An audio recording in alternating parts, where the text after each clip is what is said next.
Dynamic Success the Junior College. Enter to win.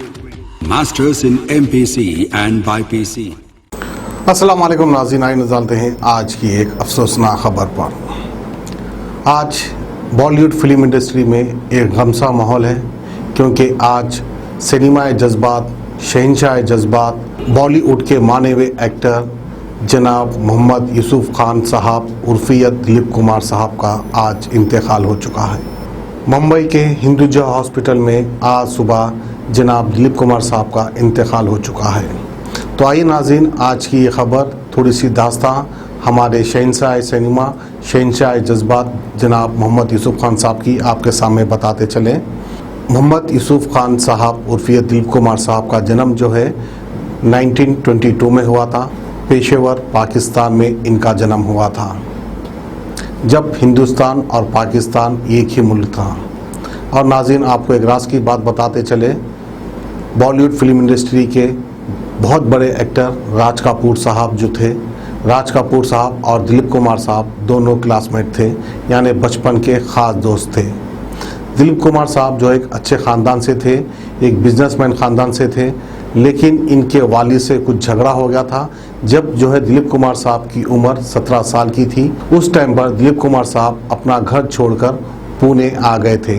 और पुणे में आकर इन्होंने एक सैंडविच की शॉप डाली थी, जहां पर इनका अच्छा खासा बिजनेस चलने लगा था।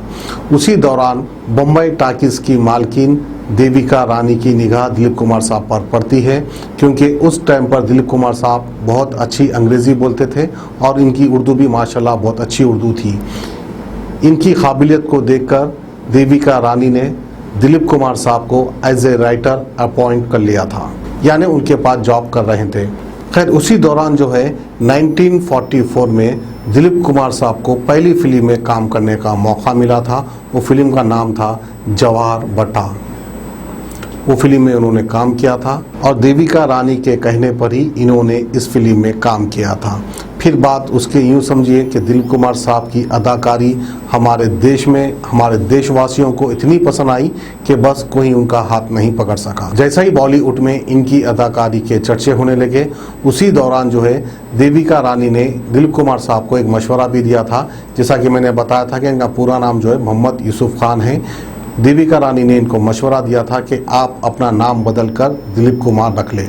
देविका रानी के कहने पर ही इन्होंने अपना नाम बदल लिया था। फिल्म इंडस्ट्री में दिलीप कुमार अपना नाम रख लिया था। और इसी के दौरान एक वक्त जो है ऐसा भी आया था दिलीप कुमार साहब की लाइफ में कि हॉलीवुड फिल्म इंडस्ट्री से भी इनको जो है काम का ऑफर आया था, यानी इंग्लिश फिल्म में काम करने का भी मौका इनको मिला था।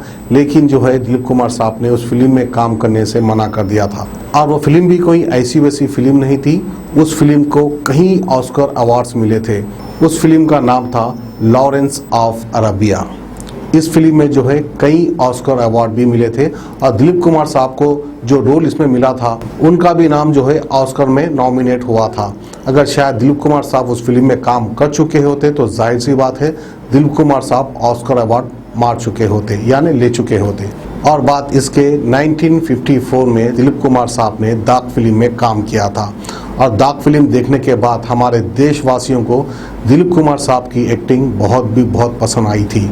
और नाज़रीन, हम आपको बता दें 1956 से फिल्म फेयर अवार्ड्स का सिलसिला शुरू हुआ था और ये पहला अवार्ड था जो कि हमारे दिलीप कुमार साहब को दिया गया था एज ए बेस्ट एक्टर, यानी दाग फिल्म में जो इनकी अदाकारी थी उसको बेहद पसंद करने के बाद बेस्ट फिल्म फेयर का पहला अवार्ड दिलीप कुमार साहब को दिया गया था।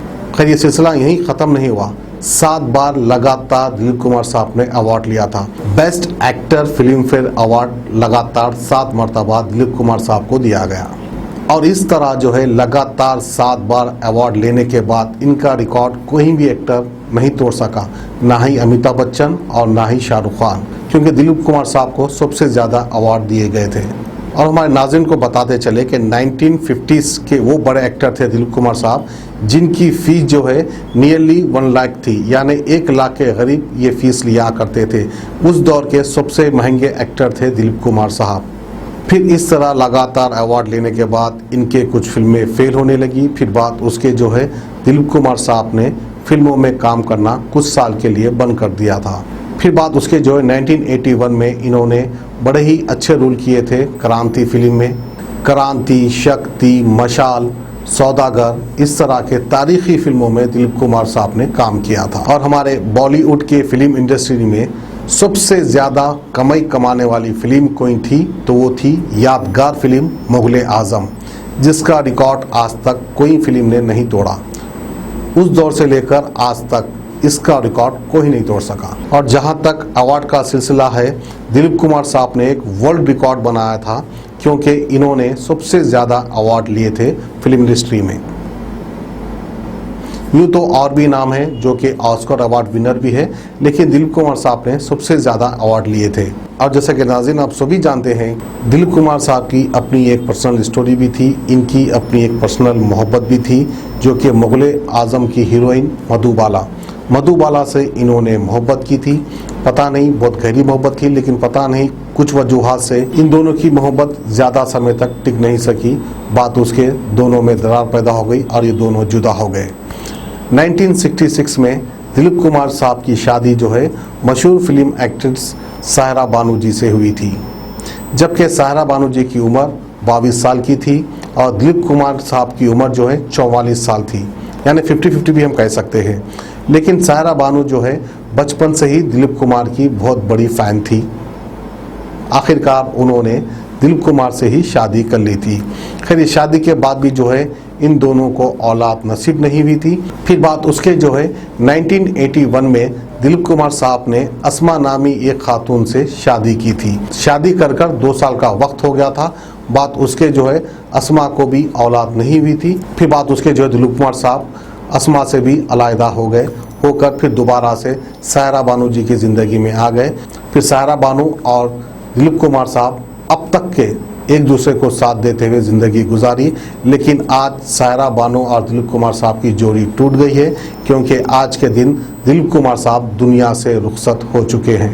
और हमारे नाज़रीन को मैं बताता चलूं, आज के वक्त के सुपरस्टार एक बहुत बड़े एक्टर जनाब अमिताभ बच्चन जो है, एक दौर ऐसा भी गुजरा, अमिताभ बच्चन साहब जो है आधे घंटे तक इंतज़ार करते रहे होटल के बाहर, सिर्फ़ और सिर्फ दिलीप कुमार साहब की ऑटोग्राफ लेने के लिए। फिर एक वक्त ऐसा भी आया, अमिताभ बच्चन साहब को जो है दिलीप कुमार साहब के साथ काम करने का मौका भी मिला था। शक्ति फिल्म में अमिताभ बच्चन और दिलीप कुमार दोनों ने काम किया था। शक्ति फिल्म में भी जो है बेस्ट एक्टर का अवार्ड दिलीप कुमार साहब को मिला था। और नाज़रीन मैं आपको बताता चलूं कि हमारे बॉलीवुड के बहुत बड़े एक्टर धर्मेंद्र के दिल में भी जो है दिलीप कुमार को देखकर उनके दिल में ये ख्वाहिश पैदा हुई कि वो भी एक्टर बने, वो भी एक्टिंग करना चाहते थे। खैर बात उसके जो है दिलीप कुमार को देख कर वो एक्टर बन चुके हैं। और आज जब दिलीप कुमार साहब का इंतकाल हो चुका है, तो सबसे ज़्यादा गम जो है धर्मेंद्र साहब मना रहे हैं। और नाज़रीन आखिरी में चलते चलते आपको बताता चलूं कि दिलीप कुमार साहब को देश के ऐसे बड़े बड़े अवार्ड मिल चुके हैं, पद्मा भूषण अवार्ड, दादा साहब फाल्के अवार्ड और निशान इम्तियाज़, इस किस्म के बड़े बड़े अवार्ड दिलीप कुमार साहब को मिल चुके हैं। तो बहरहाल ये थी हमारी आज की खुसूसी खबर हमारे जनाब मोहम्मद यूसुफ खान साहब उर्फिया दिलीप कुमार साहब को लेकर।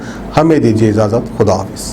जर्मन 10 हॉस्पिटल ऑर्थोपेडिक से मुताल्लिक हर मरीज यहाँ शिफायाब। इनाम याफ्ता doctor Mir Jawad Jar Khan, senior orthopaedic surgeon, advance operation theatre, ICU, digital x ray, laboratory, physiotherapy, pharmacy, sharing और प्राइवेट रूम्स, लेडी डॉक्टर्स और डॉक्टर अर्जुमन सुल्ताना गैनाकोलॉजिस्ट की खिदमात हासिल। वाजिबी फीस और मुकम्मल सहूलियात से हजारों मुतमईन। एम्बुलेंस से आरास्ता German 10 orthopaedic hospital, pillar number 150, Attapur, Hyderabad.